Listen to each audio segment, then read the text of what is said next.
Hello, everyone. This is Patrick McGann, Director of Strategy and Planning for Men Can Stop Rape.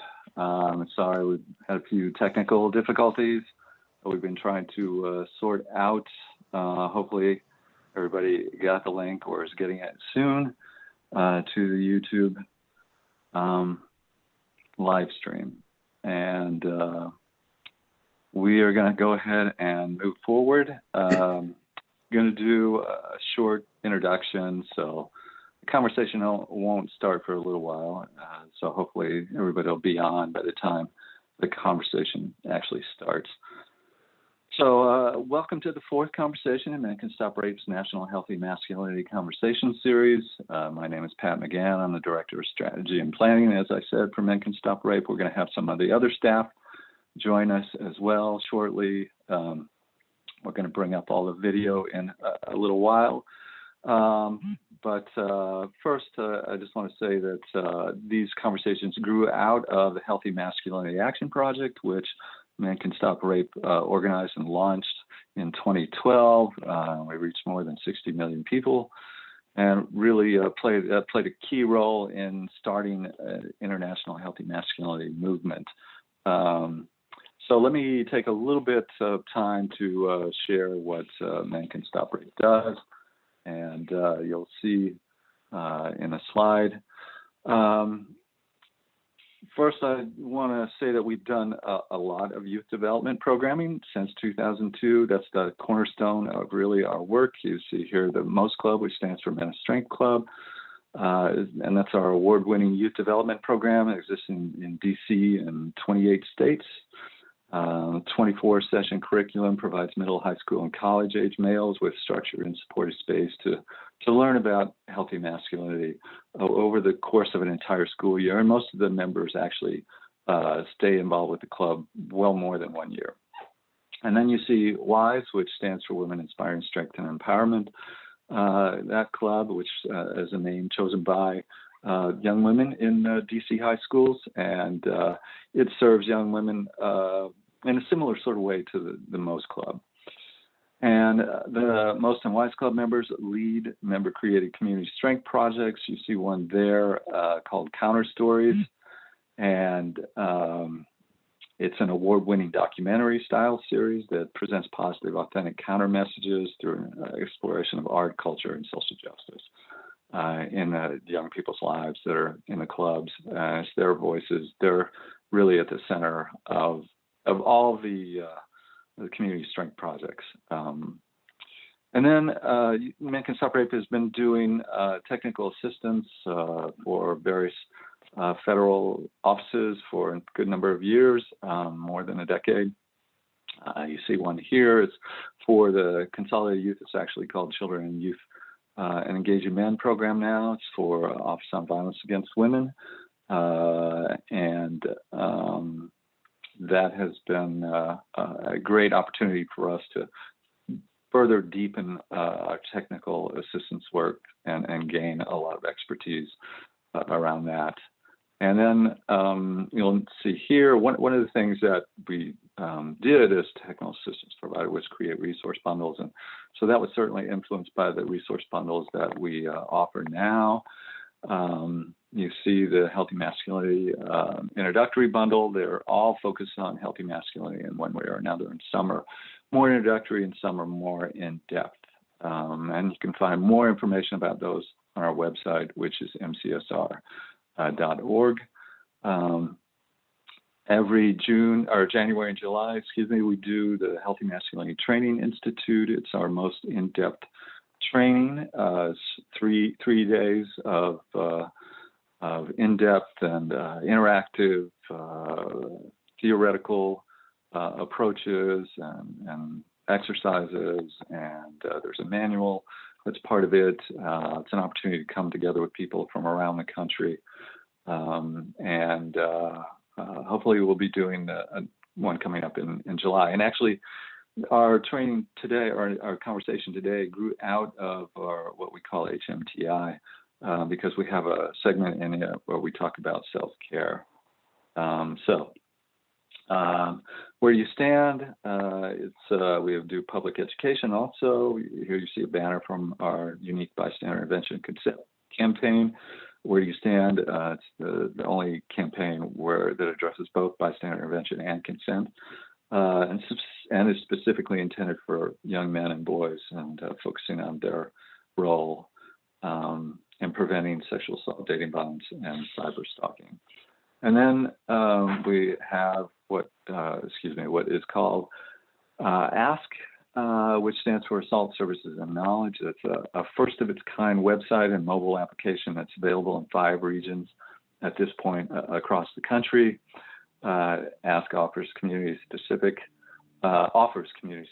sexual assault, domestic violence, and intimate partner violence resources, all in one place, either through the app or the website platform, which is nice because sometimes it can be difficult to find those resources. So it's convenient to have them there, either as someone who needs them, who might be being assaulted, or anybody who is a bystander or a friend or a family, or so it's a great and positive resource. And then there's a college version, UASK, of the app as well, and that's currently used by 12 campuses. And then the DC Coalition to End Sexual Violence, one of which involves a number of different partners across DC, and they created a special project of the coalition that was nameless, the film that you see here, documentary that addresses child sex trafficking in Washington, D.C. and at large. And actually, there's going to be, in honor of Sexual Assault Awareness Month, there are going to be 3 online airings of the documentary, April 1st, April 16th, and April 28th. And if you go to our website, you can find information about that, mixer.org/SAM and then hyphen digital. Now we're going to go to conversation. So I'm going to stop sharing that, and I'm going to ask everybody else if you could bring up your videos, Grillin, Dan, and William.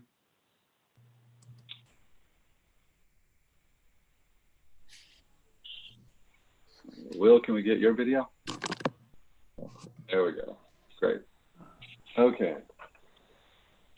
We are, let's see. Will, if you could just tell everybody a little bit about how they can send comments or questions at any time.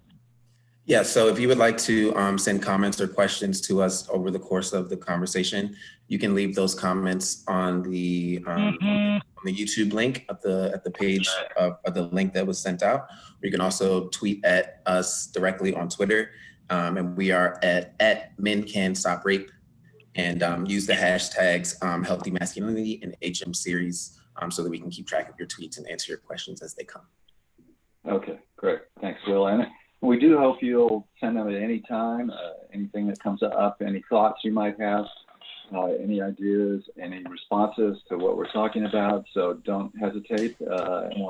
Normally we save time at the end, but probably we're going to take some of the questions or comments or insights and respond to them throughout the conversation. So that would be great if you would do that. And as I said, this conversation came out of our Healthy Masculinity Training Institute and talking about self-care then. But we hope to actually kind of deepen the conversation and explore it more in depth. But one of the things that we do is in the HMTI, or really in all our trainings, is use a framework called dominant stories and counter stories. And so that's going to frame a lot of our discussion today. And we want to connect dominant stories as they relate to masculinity and dominant stories as they relate to self-care, both of those things. Same for counter stories. So we thought it'd be good. I know, a lot of people potentially are familiar with what we mean by dominant stories and counter stories as they might relate to masculinity, but it'd be good just to make sure everybody's on the same page and has a clear understanding of that. So Grillin, maybe you could start out, and but before we do that, actually I forgot, we probably want everybody to introduce themselves, so that'd probably be a good idea. Patrick McGann, as I said, Director of Strategy and Planning. I've been involved with the organization for 23 years, I think, at this point. I was an academic. I taught composition and rhetoric before that, so a lot of people tell me I look professorial. That could be why, who knows? But that's a little bit about me. So why don't we, Graylin, you want to say a little bit about yourself? Yeah, my name is Graylin Thomas. I'm a program manager in the Training and Technical Assistance Department at Macon Stop Rape. I also was a member of the Men of Strength Club in high school through Macon Stop Rape, and I interned for them in high school and then facilitated some of their Men of Strength clubs myself when I first graduated college. So yeah. Great, thanks, Graylin. Appreciate it. Dan, you want to share? Sure. Hi, I'm Dan Glover. I am a program coordinator within the Youth Development Department at Macon Stop Rape. One of my main duties is to facilitate the Men of Strength clubs that Graylin and Pat have mentioned before within the DCPS high schools. Currently, I go to, lost count, 6 different schools throughout the week, different DCPS high schools, and kind of facilitate similar conversations to the one we're having now with 9th to 12th grade boys. And I'm sure you'll be talking more about those clubs too, probably throughout this. So, and Graylin and Will have facilitated some of the conversations around self-care at HMTIs. So they're all here because they have that kind of experience and insights. We've been thinking about this for a while. So, Will, do you want to introduce yourself? Yeah, of course. Well, first of all, thank you everybody for joining us. We know that things have been a little tricky these days, but we really appreciate you guys tuning in to check out the conversation today. So again, my name is William Harris. I'm the Training and Technical Assistance Program Coordinator at Macon Stop Rape. I'm also a veteran Most Club, and I've been involved with Macon Stop Rape and the Most Club for about 14 years. Like Graylin, I also facilitated some of the most clubs that we have here in the DC area once I graduated from college. And now I'm, enjoying our work with the Department of Justice and the Office of Violence Against Women, and also supporting other grantees who are supported through that grant. So thanks again for having us. Yeah, thanks, Will. So it's exciting to me to have these 3 guys here because, I get the chance to interact with them some, but this is a little bit different and engaging them in a slightly different way. So I'm really excited to hear what they have to say because we've talked a little bit, but not as much in depth as this conversation might reveal. So I'm hoping that's the case. So let's go back to the dominant story.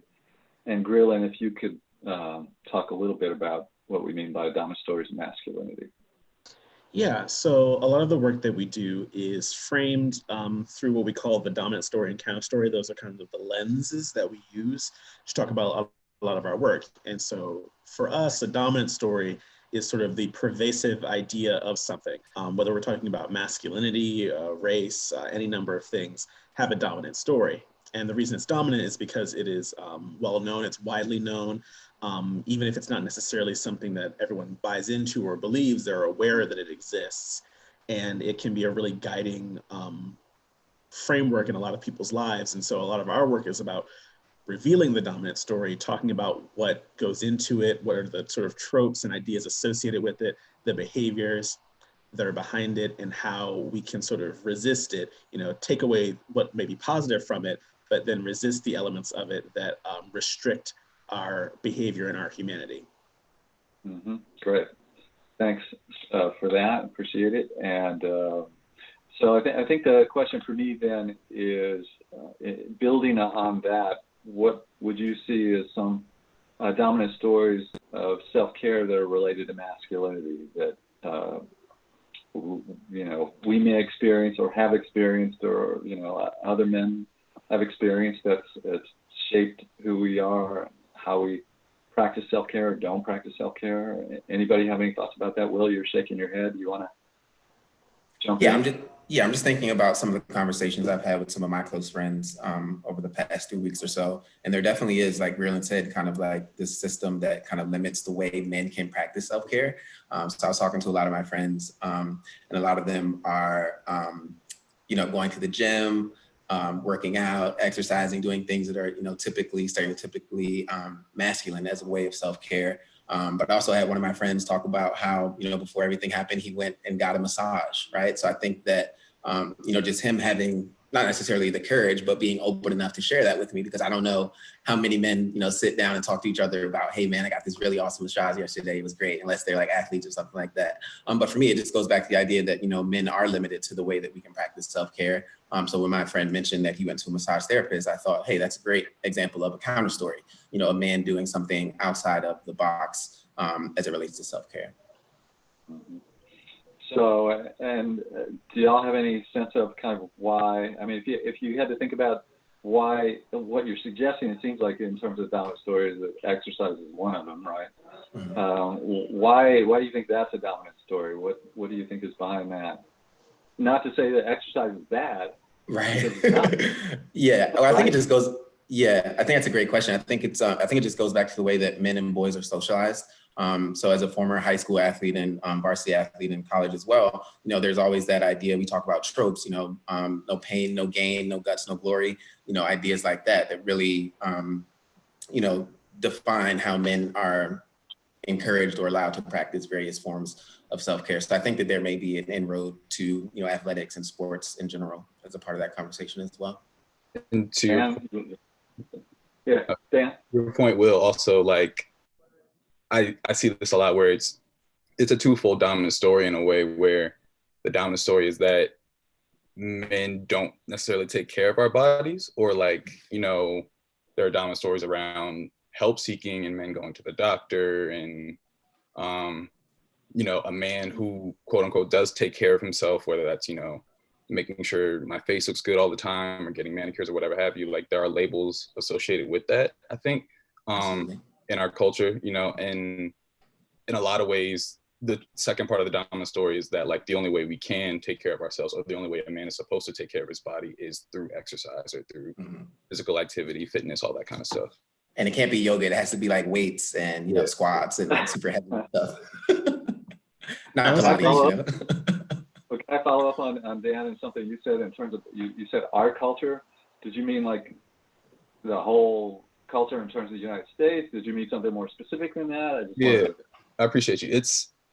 It like, we talk about masculinity a lot, and the deeper I go into this work, the more I see like the different expressions of masculinity, especially across cultures. So I will say that, like, masculinity definitely looks different worldwide. And throughout this conversation, let me go ahead and say it now. If I'm talking about like our culture, I'm talking about like American culture, Western culture.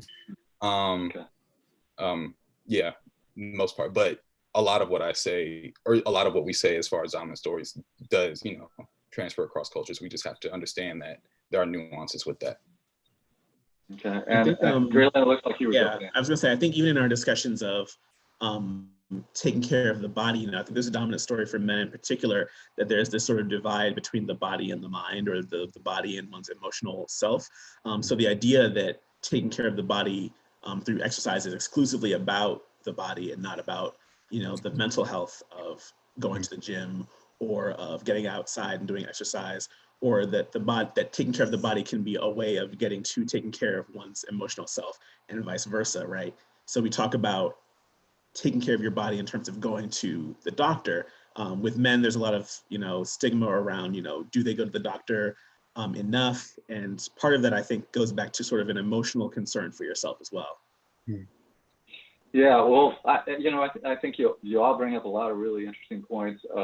Graylan, that, there's this binary between mind and body. There are a lot of binaries, and, so I think your suggestion is, well, how do we challenge that? But that's a dominant story, and that has an impact on us, and not kind of thinking about those kinds of connections.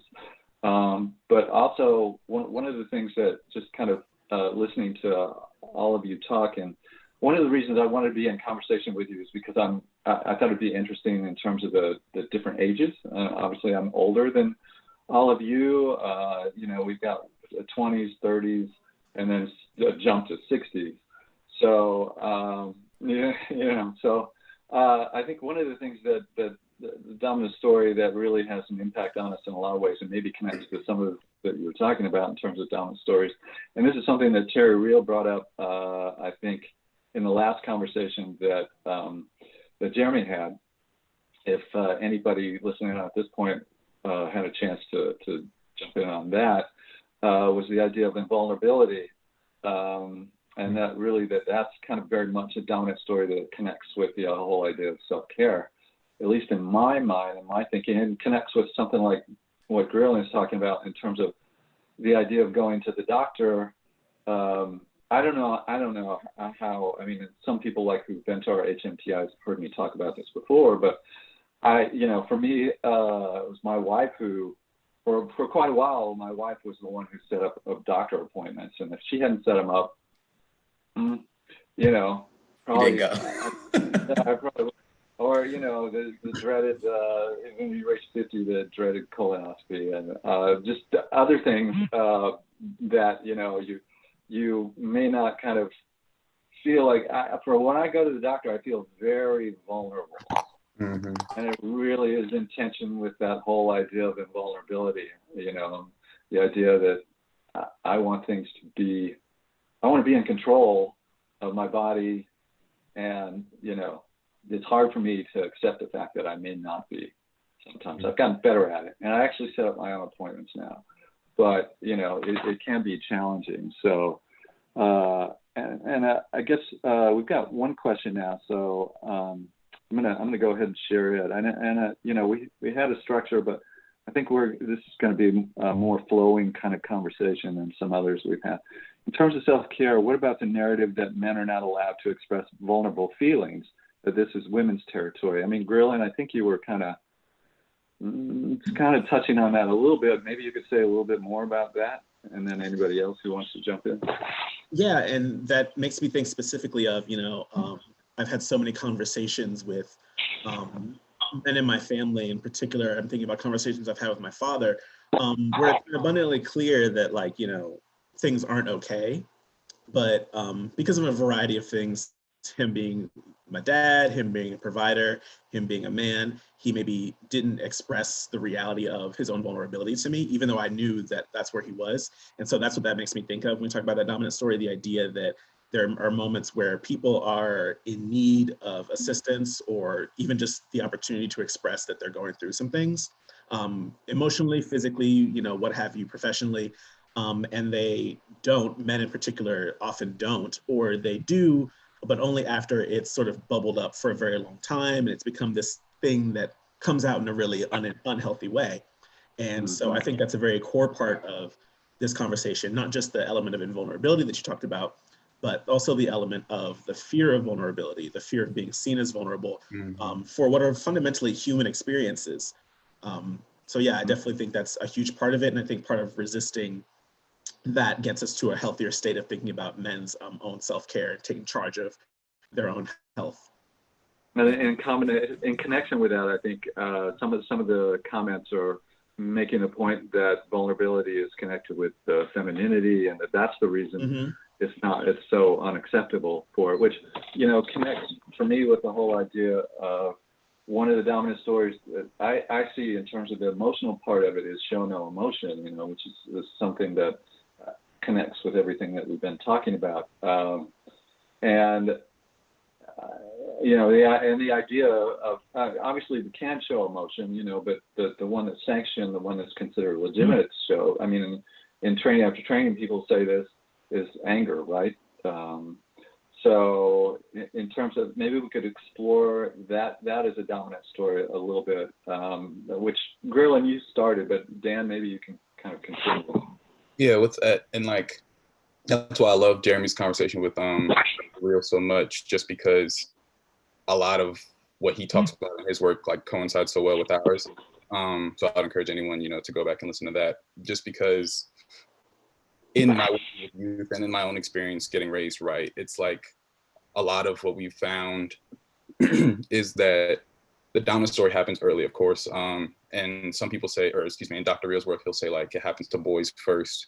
And then it's the fact that I think as men, the dominant story for us is that we do it to each other almost, where it's it starts early where you're calling someone out for being vulnerable, whatever that is, oh, stop crying, men don't cry, or, just rub some dirt in it, you'll be fine, that kind of thing. and it kind of like teaches us to, the whole invulnerability piece, right, is like it teaches us to not acknowledge our own vulnerabilities. And from what I found in my personal life is like, if I'm not acknowledging my own vulnerabilities, I'm not going to acknowledge those in other people. So like, that's why you see a lot of, again, in our culture, like there'll be some men, not all, of course, that kind of look down on self-care, look down on things that are quote unquote feminine or vulnerability, just because we've taught ourselves for so long that that's not our place, that's not a space for us, that's not what we're allowed to be. And it's kind of getting back to that, you know, that at some point, to what you were saying earlier, Pat, as far as like going to the doctor, like at some point we're all going to be vulnerable. We're all going to, you know, need someone, we're all going to need to seek outside help, you know, not only for our physical bodies, but for our emotional and mental and all that kind of stuff. But and especially now, I mean, in this time, I think we're all going to face challenges that, you know, given everything going on currently, that we really haven't faced before. And so, you know, it's especially important, I think, that I think people are, from what I'm seeing in comments, or people are kind of clamoring for us to get to the counter story side of things. But grilling, it looked like you were just jumping in. Yeah, I was just going to say, to what Dan was saying, what I was hearing in some of what Dan was saying is we talk about the you know, the idea of the quote unquote feminization of invulnerability and ultimately of self-care. I think what we're seeing then is that if we're, you know, I want to pull out or tease out, you know, what is it that it is about something being feminine that makes it undesirable, right? And so I think what we're connecting to there is a kind of fear of weakness, because we associate femininity with weakness, which is completely unfair, obviously, and inaccurate. But it speaks to, I think, a less than perspective, which Pat, you talk a lot about. If we have a less than perspective of things that we've deemed feminine or things that we associate with women, then we're, as men, less likely to incorporate those things into our own ways of being. And so not only, like what Dan was saying, not only do we become worse, you know, at taking care of ourselves, but we have a harder time recognizing the vulnerability and the importance of taking care of others. Yeah, and just if I may, two things that just came up from both the comments that Dan and Greeland offered is just, you know, around the idea of like perception, and just the way that men are almost always thinking about the way other men are going to perceive their actions. So a lot of that's tied to, you know, not wanting their masculinity to be questioned, not wanting their sexuality to be questioned. So in a lot of various instances, and we talk about this in our work around bystander intervention as well, is how often men are, you know, constantly considering the perception of others, specifically other men, before they, you know, take action or, you know, go about their daily tasks, daily lives. And I want to, so they're bringing up race and masculinity. Somebody's bringing that up. And we definitely want to get to that. There's a lot going on in this conversation. But I also want to kind of, before we go there, I want to jump to the counter story, I think, and because I think we can, you know, address everything that people are bringing up, and once we kind of make that jump. So Will, if you could talk a little bit maybe about the counter story and what it is, how we can think of it. Absolutely. So like Greeland said earlier, we basically frame a lot of our work and our theories around the idea of the dominant story and the counter story. So if you think of the dominant story as kind of like the pervasive narrative that kind of gets, you know, espoused all the time through media, pop culture, and various other outlets, the counter story is basically the opposite of that. And the word that always sticks out to me is resistance. And I think it's it's important to note that the counter story is a means of resisting the dominant story in the way that men not only perceive themselves, but also perceive the role that they play in the world. So for me, the counter story is really just about recognizing those pervasive, negative, unhealthy aspects of masculinity and working actively on a daily basis to make sure that you're, you know, resisting those narratives in your daily life or in our daily lives. Which is not to say that all aspects of absolutely right are necessarily harmful. Right. And so I think it. I want to get, well. First of all, in terms of healthy masculinity, I think one of the things connected to what we've been talking about is the fact that we think social and emotional intelligence plays a kind of key part in healthy masculinity. And I want to, all of you have been involved in the Men of Strength Club in one way or another. And all of you, I think, would say, and maybe I'm wrong, and I don't want to speak for you, but if you disagree, let me know. But would say that check-in has, I think you would say that check-in plays a central role in the club experience. And so first I want somebody, if somebody would share, maybe Dan, since you're actually facilitating the clubs right now, if you could talk a little bit about what exactly check-in is. Yeah, check-in is language that we use at Men Can Stop Rape to kind of refer to the beginning part of a meeting. So anytime that we have a most club session, we're always sitting in a circle, just because that for us creates eye-to-eye contact, promotes active listening, all that kind of stuff. And then check-in starts, and it's just a moment for the boys, or anyone, to really identify with themselves, really get to the root of what they're feeling in the present moment, and that incorporates elements of mindfulness, and being honest with themselves, being open. And we try to cultivate a space in most clubs that is conducive for that. All members know that what happens in the club stays in the club, of course. That's one of our rules, kind of thing. Radical honesty, all that kind of stuff. So why check-in is important in our work with young boys specifically is simply because in the dominant story of manhood, a lot of the tools, a lot of the emotional intelligence or whatever have you, that's needed to properly do a check-in or to properly identify with your feelings, they say is conditioned out of us as men as we're getting older or as we age. So it's kind of reinforcing that idea that, men are emotional creatures, men do have feelings. It's just the dominant story for so long has taught us that those don't matter, that they are to be tamped down, that they make us weak, that they leave us open, all that kind of stuff. So check-in, to Will's point, is kind of that what was the word you used? It was an R word. It wasn't resilience, but resistance. There you go. Well, and can you talk a little bit about all of you, I think, talk a little bit about, since you've all experienced it, both either as facilitator and, well, all of you facilitate, and Grillin and Will, you've been in the club. So, if you could share from that perspective as well, what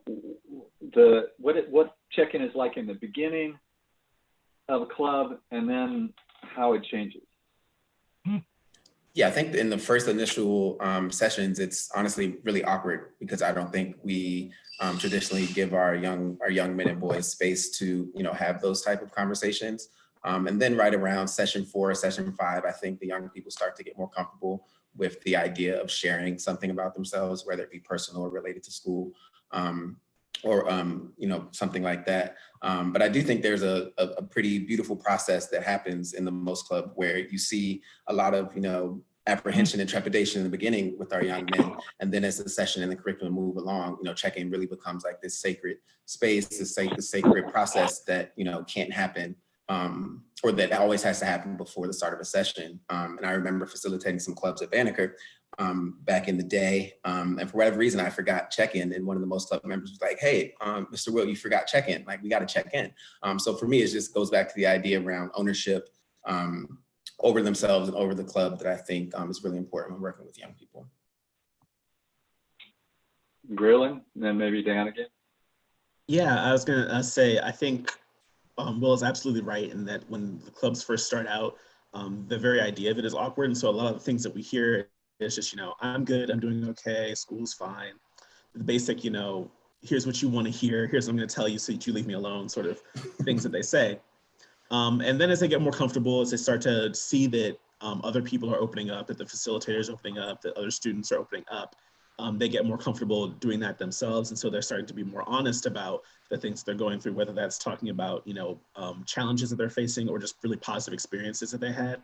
And I think the positive experiences, I think, is a really good thing for them to share. I think that a lot of times they don't really think of pulling out the positives that are happening in their days, and really sort of settling in those moments and really appreciating them. So giving them the space to do that, I think, is really important, to really sort of celebrate, the things that are going right. They got a good grade on a test. They're feeling really confident about a project. Things are really good at home. They're having a good time with their friends. Things that all matter, that can be very easy to take for granted. Don't get pulled out a lot, but they find the space to do that, and we sort of create the space for them to do that, and I think that's very important. And as both you and Will are suggesting, they really come to value that space. And just to kind of dig in a little more deeply, and Dan, maybe you can speak to this. Not only do they value that space, but so you've been talking about what they share, but then once they share, what happens? I think is really important too. And why is that so significant? It's powerful. Earlier to your original question, Pat, I also want to point out that while we like to think that growth, or a lot of times we try to we think about growth in linear terms. And we have to understand that growth isn't linear at all, especially with young people. So, for example, I might have a check-in with a veteran member who I've built a relationship with across years. And their check-in is, of course, always perfect. They're really talking about themselves, really getting into it. And then the next week, their check-in is literally, I'm good, I'm fine. And that could be, they've gotten to a place where they don't need to, give along to talk, to identify. But oftentimes, like I said, a great check-in one week doesn't mean it'll be a great check-in the next week. And then because I've built a relationship with them, I can tell when those moments are. So to your point, Pat, to your next question, once check-ins happen and things are shared, I love the fact that, of course, there's a brotherhood along with most club, but that's the whole point of the check-in to me, raising that emotional intelligence, because it's also teaching the boys to respond to what they hear, and gives them the lesson that things aren't always easy to listen to, things aren't always easy to hear or easy to respond to. And just knowing that moment to moment, that's what emotional intelligence is knowing that you might not have the correct response in a moment, but trying and being present, being active in that. I'll give a short example. There was a member right before all of this kind of started happening in one of my last clubs. He was really excited. He's a freshman. He was just y'all, it was a very short check-in. He's y'all, I'm excited today because I talked to my dad this past weekend, and they're saying he's gonna get out soon because his dad's been in jail for a while. And the members just it was crazy, just how they rallied around him. They're hey, yo, man, let's clap it up for that. Not even having the solid news that his dad, doesn't have the timeline, doesn't know. All he did was share the news that he got, and the members kind of responded appropriately to that. And moments like that happen literally every day. So that's why I think the work that we do is so powerful, just because I get to experience that. Well, and if you think about what we were talking about earlier, Will, I think it was you who was talking about it earlier in terms of feeling, a lot of the things we do in terms of the Dama story, because we're worried about what other men will think of us or boys. And, you're talking about something that challenges that, right? I mean, that's the counter story right there, is where, you can express this. And there is some trust that has to be built in order to get to that place. So I think it's really important that it happens with other men because of the reason that Will was talking about. It's because there is that sense of distrust. And so it takes a little while to kind of build that. It's do I trust these other guys? And get to a place where it's okay, I can open up. So I want to suggest that one of the counter stories is just assuming that men and boys do have the capacity to express emotions, be sensitive to other people's emotions, just to believe that that's possible. And it may take a while to get there for some of the reasons that we're talking about in terms of the dominant story, but it's there. And, you're giving perfect examples of how it's present and how powerful it can be. And that's the sort of thing that you see present too, I think, in the Healthy Masculinity campus conversations, for instance, where we've got storytellers who share personal stories, and then all the men, all the boys, young men and older men respond in ways that are really powerful, really respectful, sharing with their own experiences and their own struggles. So, just to recognize, if you don't assume if you think that's not possible, then it's not going to be possible. But just to recognize it is possible. It may take a while to get there. One of the questions is, how have you all gotten young men and masculine identifying folks to buy into the need to do and explore masculinity work? How have attracted folks to showing up even? Just so maybe y'all can talk a little bit about that. So just to make sure I'm clear, it's around member buy-in or young Yeah, people's I think buy-in. it's member buy-in, just even getting guys to show up, so and keep showing up. I mean, there's the saying is, I came with the pizza, but that's not why I stayed, right? So, they may come for food initially, but that's not what keeps them coming. So maybe you can talk a little bit about all that. So as far as Most Club goes, like a lot, one of the things we like to say around the office, and I know Will and Greeland probably know exactly what I'm about to say, but like there was a quote by a Most Club member in the past that was like, I came for the pizza, I stayed for the conversation. And that's typically how things go. I'll like pull up at a lunch table, like if we're doing recruitment or whatever have you. Well, typically, because we've been in the schools that we're in for a while, there are still veteran members that can do some of that recruitment for us. And we typically like for men to call other men, boys to call other boys into the conversation or into the space, just because that adds an element to it, right? Will talked earlier about, men's perceptions of what other men think of them.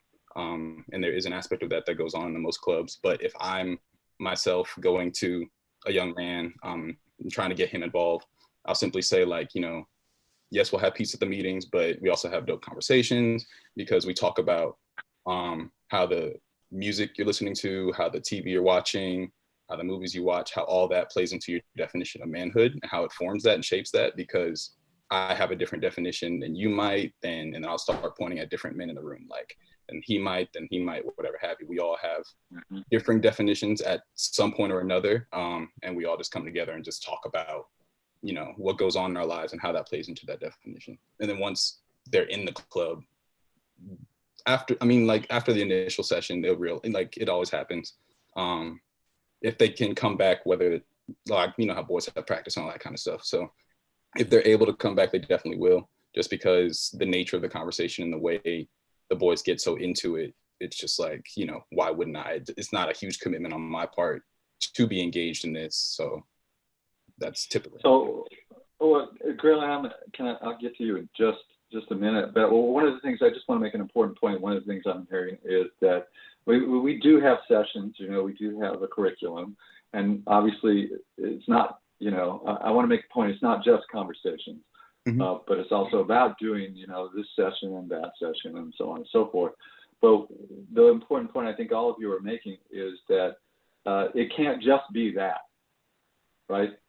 It also has to be this opportunity to create this space for themselves, where they can build that trust, where they can connect with each other, where they can listen to each other, where they can, as Dan is pointing out, own this space in an important way, and that they trust you, right? You're building some sort of connection with them as well. So you're role modeling some of the things and they're paying attention, I guarantee it, to, how you're role modeling things. They're following your lead. So all of that's really important. It can't be just going in and doing a session. That's important, but there has to be all this other stuff going on too, in terms of teaching them, that emotional intelligence, Dan, that you keep talking about. It's not just emotional intelligence, it's also social intelligence, because you've got a whole group of them, right? So there's that key of it too. Greeland, you were going to say something? Yeah, I was going to say everything about how we set up the space, about how we go in, whether it's sitting in a circle to promote a kind of equity between the various members, whether it's letting, when we go in, we come in with some of our own ground rules, but we let them set a lot of the rules and expectations for the space. We let them assist with various roles in the space. So whether that's helping us bring in pizza, or that's helping us track down members who need to be brought into the room. There's so many different ways that we encourage them to be brought into caring about what happens in the space and caring about how others show up, because they see that in order for all of this to work, they all have to be on the same page about these things. And so once they get that, and once they see that the space has value for them because it's a space where they can come and talk about the things that matter to them, then once they see all of that, then it becomes easy for them to be brought into coming every week. And then when they come every week, they're more interested in participating in the exercises, and they're more interested in relating to the issues. You know, one of the great things that I love seeing in most club is, you know, when a student who really, you know, couldn't have given a damn the first 2 weeks is the one who's trying to tell everyone to be quiet so we can get through check-in, right? In like the 5th and 6th week. Yeah. Yeah. So thanks for sharing, you know, all of that. I think it's really important just in terms of giving people a sense of one of the arguments that I often make is that in terms of social norms, because you're building a different kind of social norms, and it's really about peer influence, right? But a peer influence in a different kind of way than that dominant story. And so I think, and making the point that I think that self-care is not separate from community, right? And the connection to other people. So I think that that's really important to think about as well and talk about. Well, one of the things, comments that keep coming up is race and white supremacy, which I'm glad that keeps, or that people are interested in discussing that. And we've talked a little bit about that, and I think, I mean, there's all sorts of ways we can break that down. One of the ways, certainly, if I think, is that a lot of times self-care gets, the dominant stories of self-care are really in terms of whiteness, I think, in terms of whitewashed. You know, yeah. Well, what white people can afford, you know, it's like, oh, we can go do this for ourselves. We can, you know, go to these meditation classes. We can, you know, go to yoga classes. We can, you know, eat organic all the time. And so,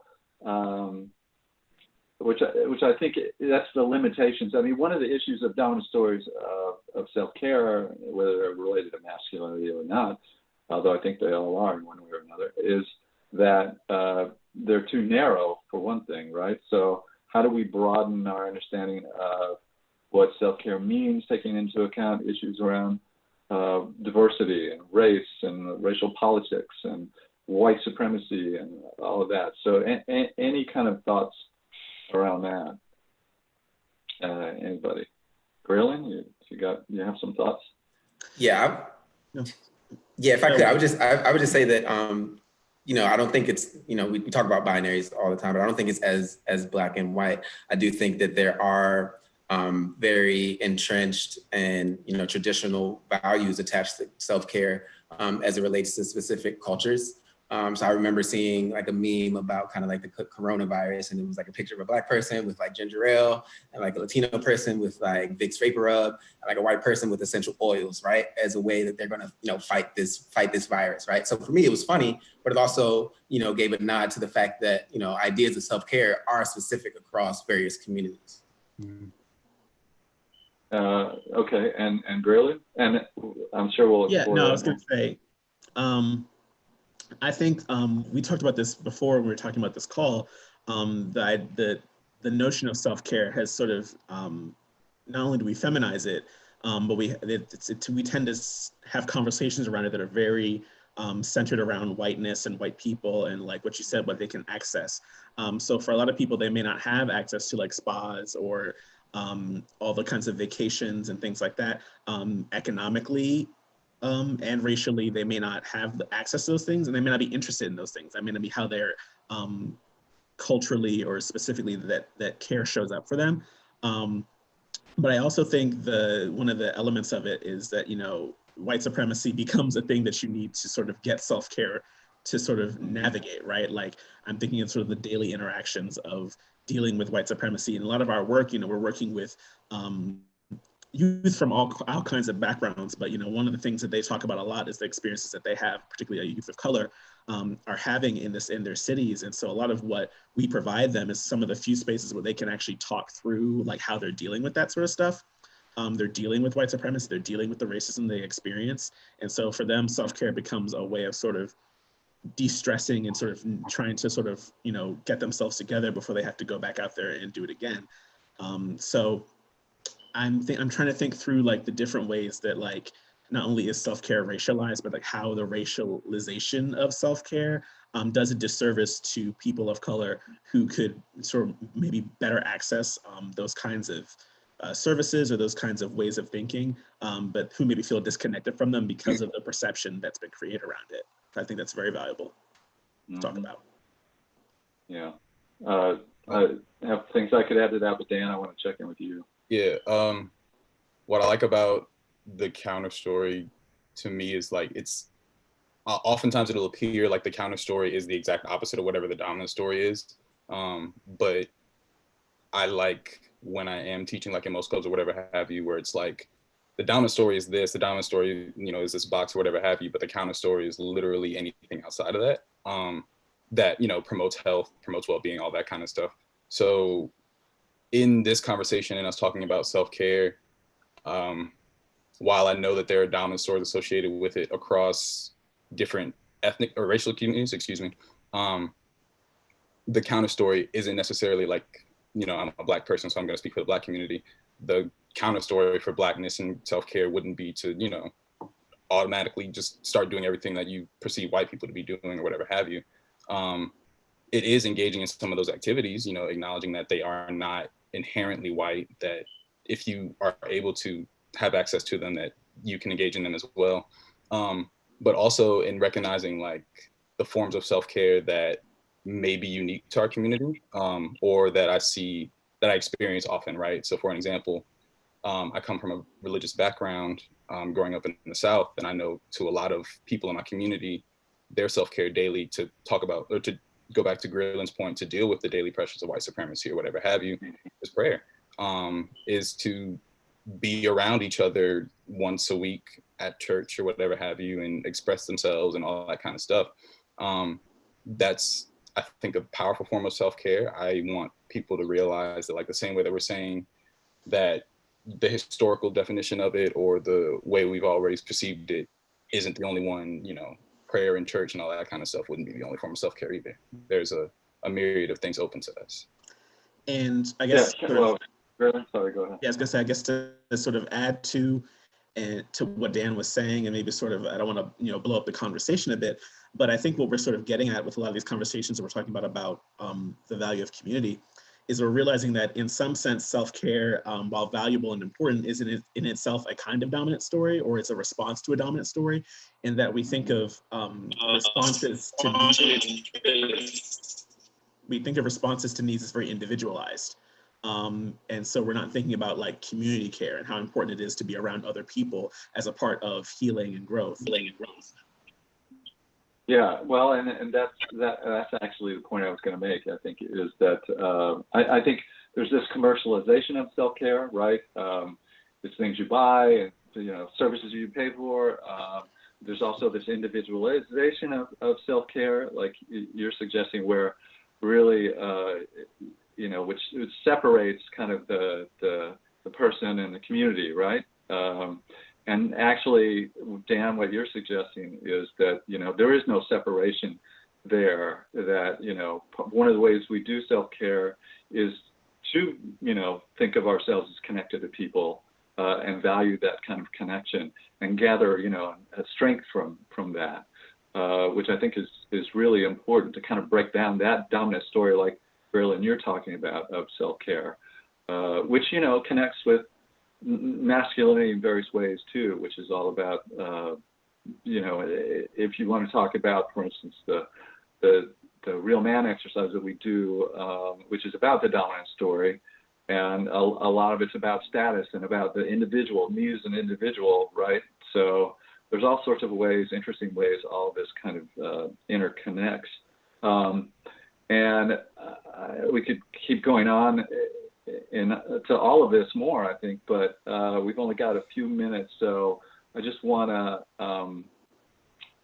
I want to go through everybody and have you share something. What's the positive note you want to end on in relation to what we've been talking about, given that you might help men and boys especially get through this time? So, Will, why don't we start with you? And so I'm just going on how you're all lined up on my screen. Will, and then Dan, and then Gorilla, and then I'll go. Well, yeah, but one of the things that I think is becoming, more prevalent, a lot of my role at Men Can Stop Rape is dealing with our, social media outreach and stuff like that. And I'm seeing a lot of things around, positivity and gratefulness. So I know that, we're all going through like a pretty tricky time, every day is something new, a new challenge. So I would just, encourage people, and this is something I'm taking on myself, is just to try to remain as positive as possible, but also, wake up and think of, at least 5 things that I'm grateful for. I think is a really great way to practice self-care, but also to kind of like remind ourselves that even though it can seem like pretty crazy, that it's not always as bad as it seems if you look at the bright side, as it were. So I guess my encouragement would be, gratitude and positivity. Okay, thanks, Will. Dan?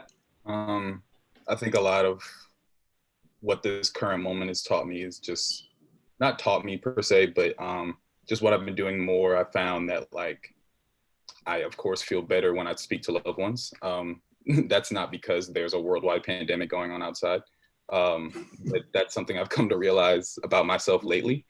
And because of the current moment we're in, that's all I can do. It's not like I can see them face to face.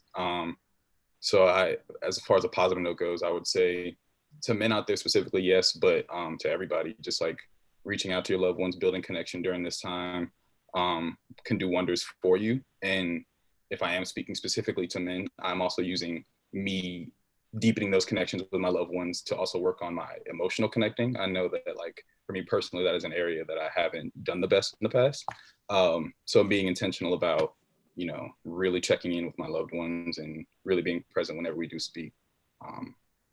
I won't say that that's the cure-all. I won't say that it's keeping me sane while this is happening, but it definitely is something to look forward to. Okay, thanks, Dan. Really? Wow, an hour is not enough. Yeah. I think one of the things that I really thought was great about this, again, I guess it's sort of echoing what Dan was saying, is sort of the emphasis of connection.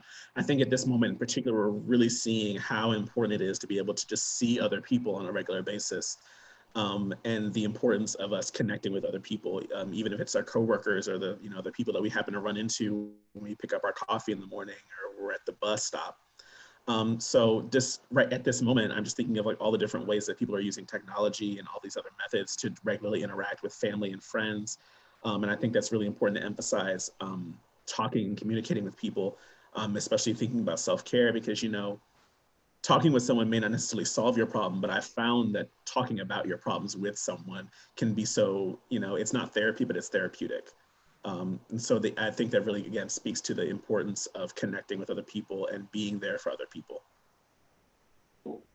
And yes, and that's what most clubs and check-ins do, right? Mm-hmm. And just to make the point that y'all, Dan, at this point, since you're facilitating clubs, but you're continuing to make that connection with the young men and continuing to run the clubs, and it's a little bit different now at this point, but that's still going on. Mm-hmm. So there's not that disconnection there, and that that the young men value that. So I think that connection is really important. I'm probably just going to end up echoing a lot of what you said, and I think that can be a challenge for us as men, and especially the older you get. I think the one of the things that